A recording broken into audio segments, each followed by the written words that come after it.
Hello বন্ধুরা, সবাই কেমন আছো? আজকে আমি লাউ তরকারি বানাবো আর তোমাদেরকে দেখাবো আমি লাউ তরকারি কিভাবে বানাই। সবাই তো আলাদা আলাদা বানায়, তাই না?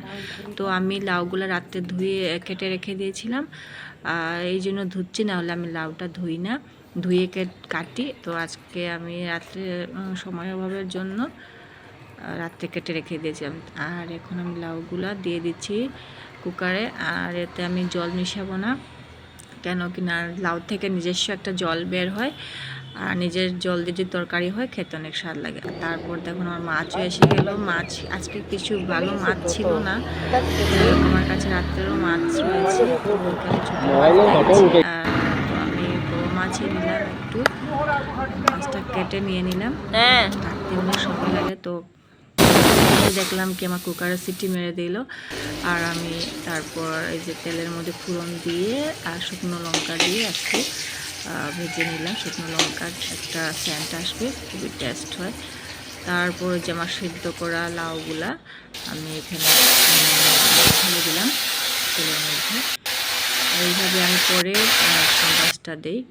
তারপর এই যে আমার স্বাদের মতো নুন দিয়ে দিলাম, যতটুকু পরিমাণে নুনের দরকার। আর তাতে অল্প হলুদ দিয়ে দিলাম, হলুদের গুঁড়ো। আর তাতে মধ্যে আবার অল্প জিরের গুঁড়োও দিয়ে দিলাম। সবাই আলাদা আলাদা ধরনের খায়, তো আমি এইভাবে লাউটা বানিয়ে খেতে অনেক ভালোবাসি, টেস্ট লাগে আমার এরকম বানিয়ে খেতে।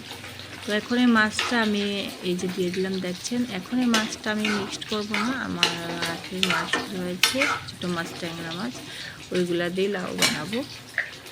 তো লাউটা দেখুন একদম হয়েছে। সঙ্গে কাঁচা লঙ্কা অল্প ঢেলে দেবো, আর কাঁচা লঙ্কা মিক্সড করে দিলে একটা ভালো স্মেল হয় আর একটু টেস্টও আসে।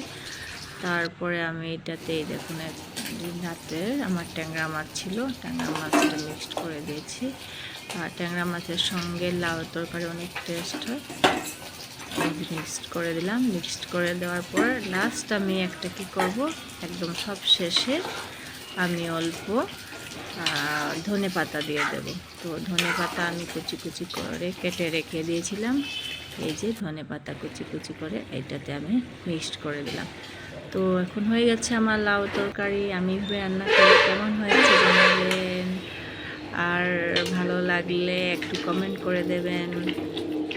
আর সবাইকে নিমন্ত্রণ রইল লাউয়ের ঘন্ট দিয়ে ভাত খাওয়ার জন্য। তো আজকের এতটুকুই থাকলো আমার লাউ তরকারি রান্না। তো সবাইকে আবার বলছি অশেষ অশেষ ধন্যবাদ দেখার জন্য। Tata, bye bye.